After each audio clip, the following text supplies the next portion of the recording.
Divaldo, como você acaba de ver, completa 96 anos de idade, uma vida dedicada a um projeto social, Maçã do Caminho.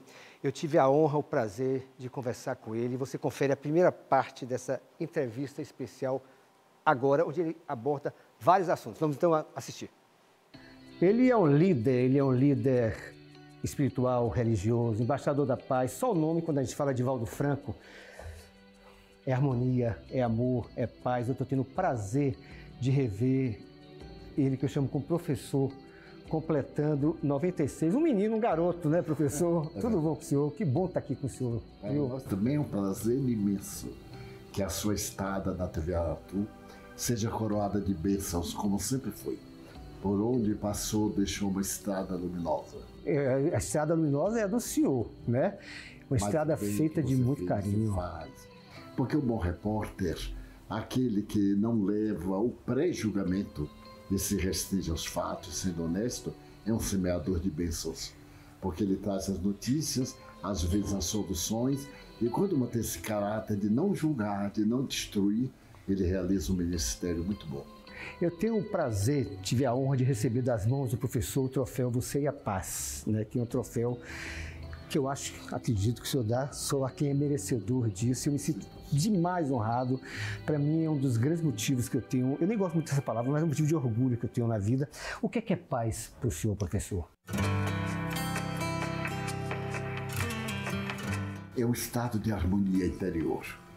Muitas vezes temos a ideia de que a paz é uma espécie de paralisia. E uma vez eu li uma história muito interessante, uma exposição de pintura sobre a paz. E no meio dos quadros havia uma tela que chamou a atenção da comissão julgadora. Era a catarata do Niágara, nos Estados Unidos, e havia no meio daquela terrível volume de água, um ninho de uma gaivota. E a gaivota lá dentro, tranquila, naquele abismo. Então a paz é esse estado interior de harmonia, em que as coisas de fora não perturbam a realidade de dentro. Agora, professor, no mundo atual, né, com tantas histórias de violência, com fome, com guerra, com briga, como é que a gente pode ter assim, uma sensação plena de paz? Isso é uma questão da psicologia e da filosofia que ainda está para ser solucionado. Mas nós, os cristãos, sabemos que já há solução há 2000 anos. Quando Jesus diz, eu vos trago a minha paz. Não aquela paz que dá o mundo, porque a paz do mundo é dinheiro, prazer, uma consolidação de natureza socioeconômica e de projeção social. Então é um indivíduo que está tranquilo monetariamente, mas os conflitos interiores roubam-lhe todo o poder. Então a paz do Cristo é a consciência tranquila. Quando nós logramos viver de tal forma que a consciência nos aplaude, vivemos em paz, apesar dos tormentos em volta que não nos desequilibram. 96 anos de vida, professor, o que o senhor destacaria nesse tempo todo? Assim? O que vem na cabeça do senhor agora, digamos assim, uma lembrança boa, uma lembrança marcante para o senhor? O prazer de ser útil. Não pode haver nada melhor do que ver, sentir um sorriso de esperança numa criança, no idoso, no doente. E este prazer de ser útil constitui para nós uma realidade tranquila. Eu me recordo que certa feita eu estava nos Estados Unidos, na Califórnia, e então passei, estavam sem teto, e me veio na ideia de ser útil. Então eu tomei de uma nota modesta que eu possuía para dar a ele. Quando eu estendi a nota, ele disse assim, eu prefiro um abraço. Então eu dei um abraço. Então é isso que eu considero de alto valor, valorizar o mundo da forma que o mundo é. E não ter aqueles que são invisíveis. Por que ele é invisível? Porque momentaneamente está destituído do poder econômico, isso é temporário. Quantos que chegaram ao auge da fama e desceram ao mais baixo nível da miséria? E quantos da miséria deitaram-se pobres e despertaram ricos? Alguma coisa durante esse tempo que o senhor deixou de fazer, pretende fazer ou quereria ter feito?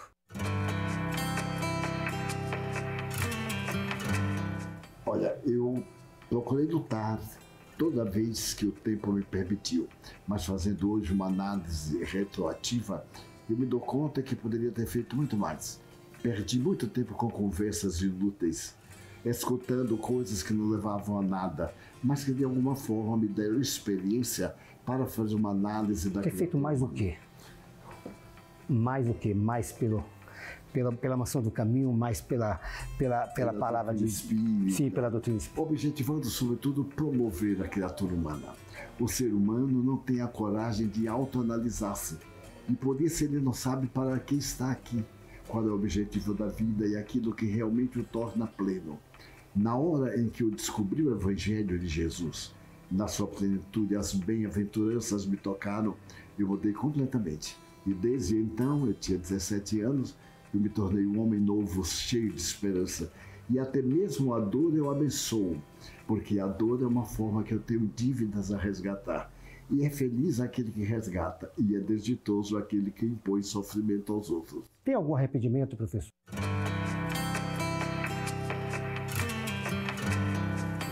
Vários arrependimentos, porque alguns deles eram resultado da imaturidade. Eu pensava que o melhor caminho a trilhar seria aquele, às vezes tentando ajudar, mas não era a ajuda que a pessoa necessitava. Às vezes a ajuda também é uma negativa. Dizer não é uma ciência de arte e sabedoria. Outras vezes eu me equivoquei, porque analisei de uma forma apressada. Mas a bênção que eu guardo no coração é que nunca prejudiquei a ninguém conscientemente. Já foi traído alguma vez? Tive momentos culminantes de angústia, de dor, de me sentir ao desamparo e, sobretudo, de sentir solidão. Até o momento que eu percebi que ninguém acompanha ninguém. A pior solidão é quando o indivíduo se esquece de si mesmo. E quando eu compreendi que sou gente, que sou filho de Deus, tive a certeza de que Deus me ampara e nunca mais me deixei afligir. Agora, professor, o que é morrer para o senhor? Espero que o senhor viva muitos mais anos, claro. Mas é aquela história, a gente vai, a cada dia que passa, a gente vai chegando mais perto, não dá para fugir. É inevitável. É inevitável. O que é morrer para o senhor? A morte, para mim, é uma mudança de indumentária. É uma mudança de estado vibratório. Nós estamos num corpo físico, resultado de átomos e moléculas que se aglutinam. Mas esses átomos são energia pura. Essa energia pura, na sua essência, é o que nós chamamos espírito. Allan Kardec definiu como sendo o princípio inteligente do universo. No universo existem dois princípios, o inteligente, que é o princípio de Deus, e aquele que é o material, que é o fenômeno da manifestação de Deus. O que a gente pode encontrar além daqui? Para você ter uma ideia da concepção que o Espiritismo dá, a Terra é uma cópia do mundo espiritual. Ao invés de se pensar que tudo que tem aqui tem lá, deve-se pensar que nem tudo que tem lá tem aqui. Então lá é o mundo das ideias, como dizia Platão, e aqui é o mundo da forma, em que o pensamento se aglutina, mas nós não saímos desse mundo das ideias nos períodos do sono fisiológico, em determinados êxtases e também determinados de doenças, das terríveis enfermidades que mostram a morte do cérebro, a morte cerebral, mas não a morte da vida.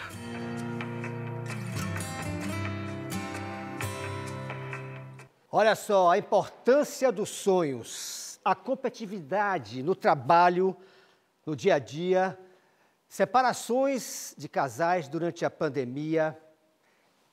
Olha, são assuntos aí que você vai ver agora na segunda parte da entrevista que eu fiz com o Divaldo Franco, né? Ele que completa hoje 96 anos de idade, que tem um trabalho lindo, maravilhoso. Tá um garoto, Divaldo Franco, mais uma vez, vamos ver. O que o sonho representa no nosso dia a dia? Tem significado? Cada sonho tem um significado especial para a pessoa. O que é o sonho do ponto de vista da doutrina espírita e do ponto de vista do professor Divaldo Franco? Não necessariamente tem significado. Do ponto de vista de Freud, o sonho é o resultado de ideias que ficaram recalcadas em nosso inconsciente. Mas é também o resultado da libido, das nossas necessidades e perturbações sexuais. Então nós temos os sonhos que estão arquivados em nosso consciente, que são meio desorganizados. naquele estado de transe em que a memória atual desaparece, o inconsciente toma forma e nos apresenta pesadelos, aquelas viagens astrais, etc. No entanto, existe no pior da doutrina espírita o sonho, que é o desdobramento da personalidade na psicologia. Nós saímos do corpo e nos deparamos com uma realidade do mundo, e então trazemos aquilo de uma forma de narrativa, que ela pode ter um caráter profético ou retrocognitivo. Por exemplo, os meus sonhos eu consigo perceber quando são do inconsciente, orgânicos, e quando sonho espirituais, porque o sonho espiritual é technicolor.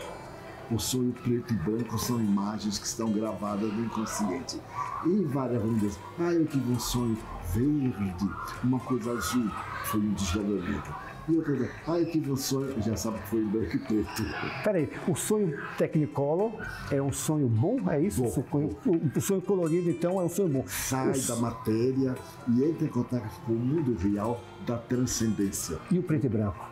O preto e branco são memórias arquivadas no inconsciente. E quando a gente sonha com pessoas que já se foram, com pai, com mãe, com amigos, com mulheres, com maridos, enfim, com pessoas que faziam parte do nosso dia a dia, que a gente tinha amor, quando a gente passa a sonhar muito com pessoas como essas, o que quer dizer? São reencontros, porque a morte não nos afasta deles, nem os afasta de nós. Eles perdem somente a indumentária, mas os laços de afeto continuam.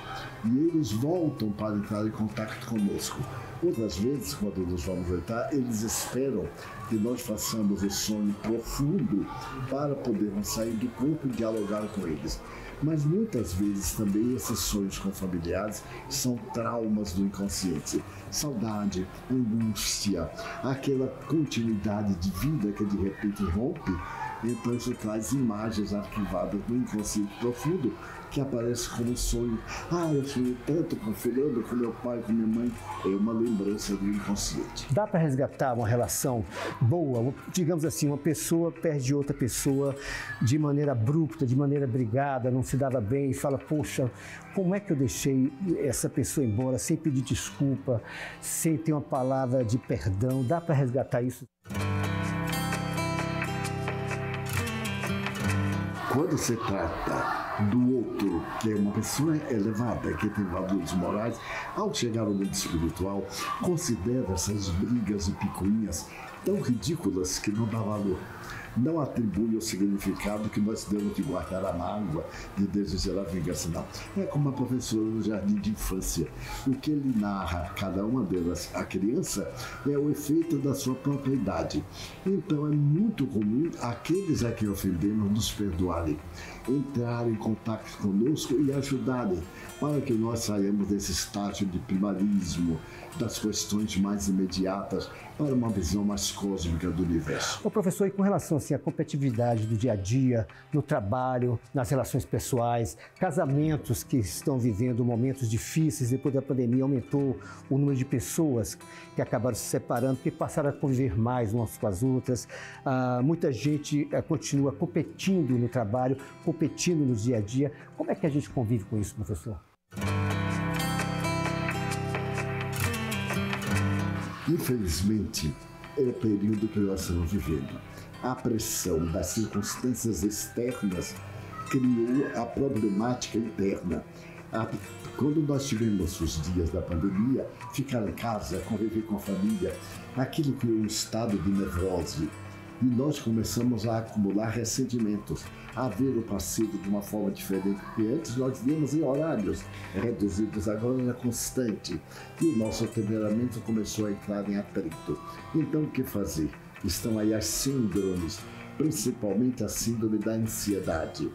Dá-nos a impressão de que vai acontecer alguma coisa, porque a Terra continua tumultuada. E as incertezas, a pandemia ainda não acabou totalmente, ainda se apresenta com episódios muito desagradáveis. Como conviver? Considerar que este é o efeito de uma causa psicológica e criar novas necessidades, novos ideais. Não ceder a essa perturbação, tanta coisa bonita que a vida nos apresenta. A pandemia nos trouxe muitos problemas, mas ao mesmo tempo a cibernética nos ofereceu, através da telefonia, quantos recursos maravilhosos. A política malsã do mundo nesse momento, está nos oferecendo uma visão maior, mais importante das nações do que antes, quando a imprensa era mais livre, falava demais e às vezes criava situações muito embaraçosas. A grande problemática não pode ser evitada, ela é uma consequência. Nós temos que viver e colocar na boca, na alma, um pouco de sorriso. Sorria mais, para produzir substâncias que lhe vão ajudar na digestão e no equilíbrio fisiopsíquico. Essa mensagem seria para aquela pessoa, por exemplo, que está em casa agora amargurada, doente, enfim, como se fala, no fundo do poço? Vamos dizer aqui como Carl Gustav Jung, o pai da psicologia analítica. Você está vivo, portanto, você está na oportunidade.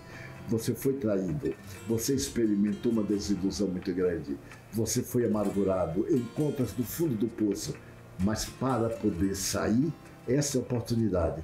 Porque quem já chegou ao fundo do poço não tem mais para onde ir, senão para cima. Foi o que aconteceu com esse psicólogo. Ele passou 3 anos numa depressão. E como percebeu que não podia ficar ali, ele saiu, emergiu e criou uma psicologia de otimismo, a psicologia da solidariedade, a psicologia do bem servir e a psicologia do viva agora, seu momento de felicidade, não deixando que o mal empane a sua alegria de viver.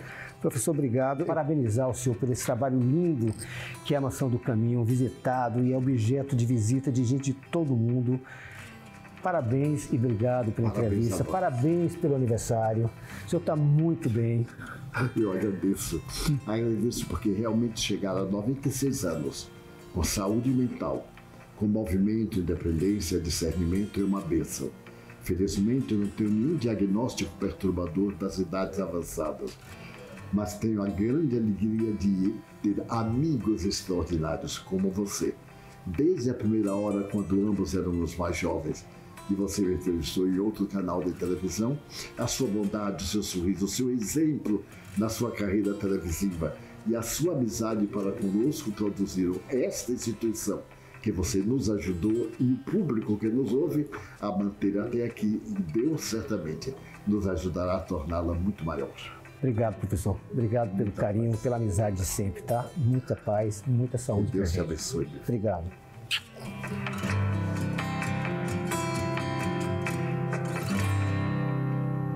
Obrigado, professor Divaldo Franco. Que honra, que prazer ser recebido com todo esse carinho na casa dele, na sua casa.